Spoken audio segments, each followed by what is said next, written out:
आप अगर इसका भी जवाब नहीं देते हैं तो ये कई प्रकार के संदेह एक नागरिक के रूप में मेरे मन में पैदा करता है। क्या सवाल पूछने भर से, क्या एक आरटीआई लगाने भर से एक किसी नागरिक को आप देशद्रोही कह देंगे? तो ये देखिए, ये बड़ा हास्यास्पद स्थिति 2014 के बाद से इस देश में हो गई। और मीडिया के हालात तो आप देख ही रहे हैं कि विश्व में भारतीय मीडिया का स्थान, कौन से मीडिया चैनल भी थे, मैं नाम लेना मेरा ठीक नहीं है, जो इस्लामाबाद, कराची और लाहौर में जिन्होंने कब्जा कर लिया था। जिद, जुनून, जज्बा, ये तीन चीज एक ही शख्स में है जिनका नाम है कुणाल शुक्ला। वो इसलिए मैं बोल रहा हूं क्योंकि जिद, अगर ये किसी चीज में अगर आरटीए लगाए तो वो पूरा होता है। जुनून इनके लेखन में है, और जिद तो ऐसा है कि इनके एक आरटीआई लगाने से पूरा देश हिलता है। तो मैं आज जिन शख्सियत के साथ हूं, देश के प्रसिद्ध आरटीआई एक्टिविस्ट जो है कुणाल शुक्ला जी है। हाँ सर, सबसे पहले तो वेलकम। सभी दर्शकों को मेरा नमस्कार और आपके चैनल के भी धन्यवाद। सबसे पहली चीज, एक चीज बताइए कि जिस हिसाब से छत्तीसगढ़ में जो धर्मांतरण का जो खेल चल रहा है, बातें अपन बहुत बड़ी बड़ी कर रहे हैं कि हम धर्मांतरण के लिए ये कर रहे हैं, हम धर्मांतरण के लिए वो कर रहे हैं, लेकिन ग्राउंड रिपोर्ट जब देखा जाए तो अल्टीमेटली वो जीरो है। तो मुझे सिर्फ एक ही है कि जब धर्मांतरण के लिए सरकार कांग्रेस की सरकार थी तब, और अभी बीजेपी की सरकार है, तो क्या डिफरेंस लगता है इसमें?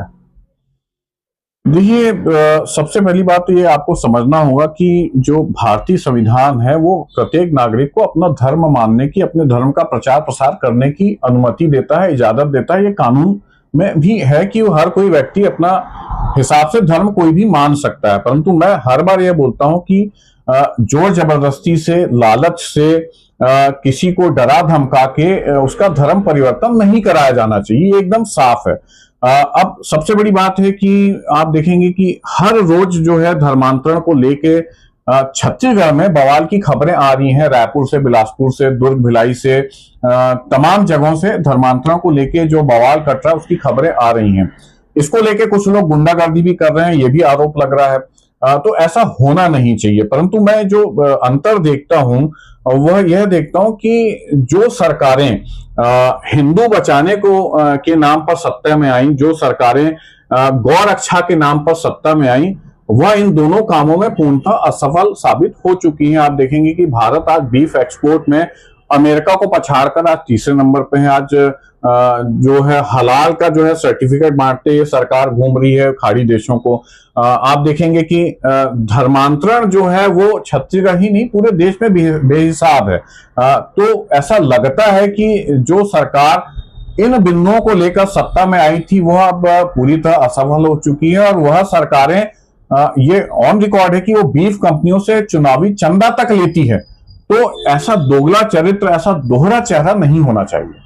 दूसरी सबसे बड़ी बात है सर, एक चीज ये जानना चाहता हूं कि मैं एक आरटीआई एक्टिविस्ट जो है, इसलिए आपको मैं शुरुआत में जब इंट्रोडक्शन, जिद और जुनून जो है वो जब एक किसी में अगर जब आप लगाते हैं तो मतलब वो बिंदु के तह तक कैसे जाते हैं? मतलब क्या लगता है आपको कि वो सामने वाला जो है उसकी तह में जाने के लिए आपको क्या क्या करना पड़ता है?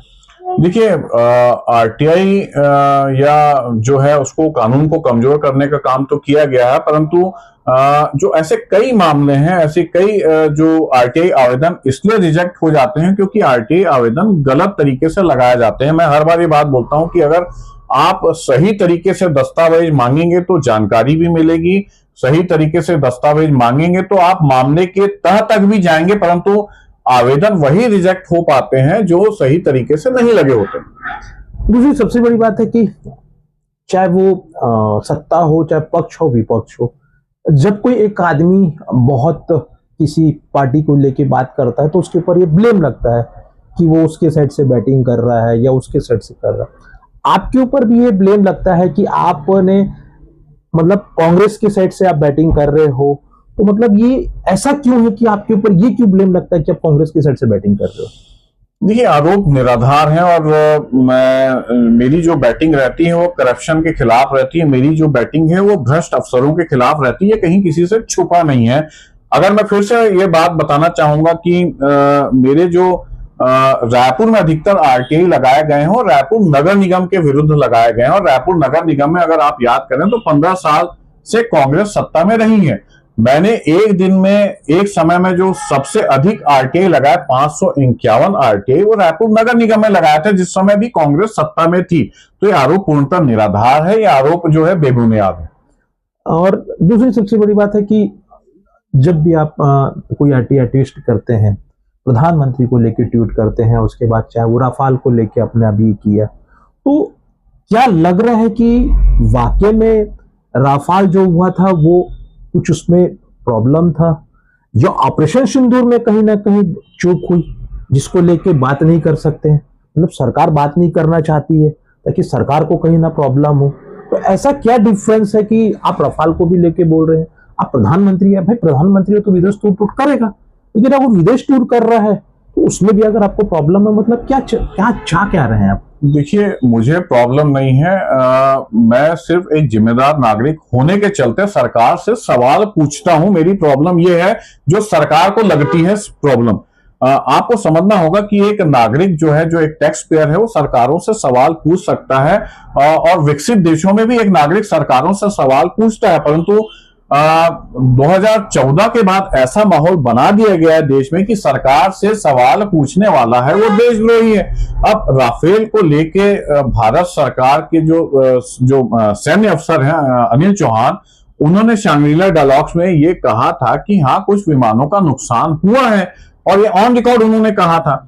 अच्छा, अमेरिका भी ये बोलते आया है, चीन भी ये बोलते आया है कि हाँ, कुछ विमानों का नुकसान हुआ है। वह अमेरिका का राष्ट्रपति जो एक समय प्रधानमंत्री नरेंद्र मोदी के बड़े करीबी मित्र हुआ करते थे, वो उनके साथ नमस्ते डोनाल्ड नाम का कार्यक्रम भी वो आयोजित करते थे, तो वो अगर कह रहे हैं तो वो कुछ सोच समझ के कह रहे होंगे।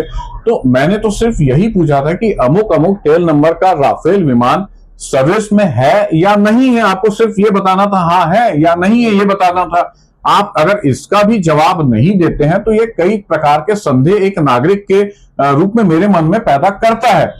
तो क्या सवाल पूछने भर से, क्या एक आरटीआई लगाने भर से एक किसी नागरिक को आप देशद्रोही कह देंगे? तो ये देखिए, ये बड़ा हास्यास्पद स्थिति 2014 के बाद से इस देश में हो गई। और मीडिया के हालात तो आप देख ही रहे हैं कि विश्व में भारतीय मीडिया का स्थान कौन सा है। अच्छा, दूसरी सबसे बड़ी बात है कि कुछ ऐसे मीडिया चैनल भी थे, मैं नाम लेना मेरा ठीक नहीं है, जो इस्लामाबाद, कराची और लाहौर में जिन्होंने कब्जा कर लिया था।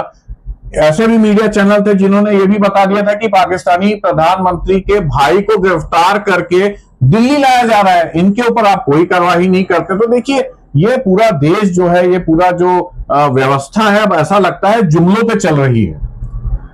बाबा खा रहे हैं काजू किशमिश, देश के युवा भटक रहे हैं। और अगर कोई युवा अगर कोई चीज आर्टिस्ट लगाता है तो अगर वो बाबा के ऊपर भी लगा, क्योंकि हाल ही में नागपुर के एक आर्टिस्ट ने लगाया था और वो जो जिस हिसाब से बात हुई थी, तो जो देश के जो यंग लोग हैं वो भटक रहे हैं, लेकिन बाबा आते हैं तो उनको बड़ा बड़ा वीआईपी सिक्योरिटी मिलता है।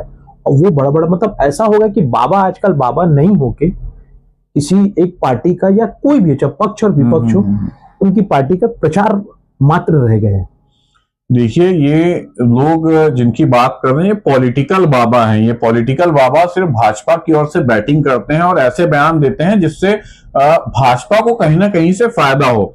80 करोड़ जनता देश की 5 किलो अनाज में निर्भर है, ये आपसे मेरे से किसी से छुपा नहीं है। बेरोजगार अगर जो है सड़कों पर रोजगार मांगने निकल रहा है तो पुलिस उनके ऊपर लाठियां बरसा रही, ये किसी के ऊपर से छुपा नहीं है। महंगाई दर भयावह है, बेरोजगारी दर भयावह है, रुपया गिर रहा है, डॉलर भाग रहा है। आज 90 रुपए करीब जो है रुपया पहुंच चुका है गिरकर, इस पर कोई बात नहीं हो रही है। और सारा ध्यान जो है ऐसे बाबाओं पर केंद्रित कराया जा रहा है जनता का, जो काजू किशमिश खाते हैं और जो मूल मुद्दों से देश की जनता का ध्यान भटकाते हैं। तो ये एक विचित्र स्थिति है, मैं फिर से कहूंगा ये बड़ी हास्यास्पद स्थिति देश की जनता की, नागरिकों की बना दी गई है। और मेरा एक लास्ट सवाल है कि छत्तीसगढ़ में जिस हिसाब से बहुत एक, चाहे वो कांकेर ले लो, जसपुर ले लो, कुनकुरी ले लो, कासाबेर ले लो, एक ऐसा एरिया है पत्थल गांव यहाँ पे, अंबिकापुर ले लो, जहां पे जितने लोग दिवाली नहीं मनाते हैं उतने व्यवस्था में क्रिसमस के लोग, अभी जो बीच में हावी लोग, उतने लोग बढ़ चढ़ कर रहे हैं। बीजेपी के राज होने के बावजूद भी मतलब ये क्या है, मतलब एक साइड तो जहां बीजेपी मैसेज देती है कि देखो भाई हम हिंदू धर्म को लेके चल रहे हैं, लेकिन वहीं जो छत्तीसगढ़ में जो एक एरिया है वहां पे बड़े जोरों शोरों से क्रिसमस मनाया जाता है। देखिए, किसी को कोई त्योहार मनाने से कोई रोक नहीं सकता। भारतीय संविधान भी हर किसी नागरिक को कोई भी त्योहार मनाने की इजाजत देता है। परंतु बात सवाल यहाँ पे फिर से वही है कि जो लोग हिंदू बचाने के नाम से सत्ता में आए थे, क्या वह हिंदू बचा पाए? जो लोग गौ रक्षा के नाम से सत्ता में आए थे, क्या वो गौ माता की रक्षा कर पाए? नहीं। ये सरकार केंद्र में भी विफल है, ये सरकार राज्य में भी विफल है, और इन्होंने हम सभी नागरिकों को घोर निराशा दी है। ये मेरे साथ भारत के famous RTI activist Kunal Shukla ji है, जिन्होंने, मैं सवाल उनसे तो रिलेटेड किया, बाकी दूसरे से भी ली, क्योंकि इनको मैं बहुत देखता हूं, उनके विचार सुना हूं, तो मुझे लगा कि शायद कुछ बात हो, और उन्होंने अपनी बात रखी। तो देखिए, मिलते हैं इस खबर में, और बने रहिए मेरे साथ। मैं विनोद खेड़े, न्यूज़ नेशन 81 के लिए।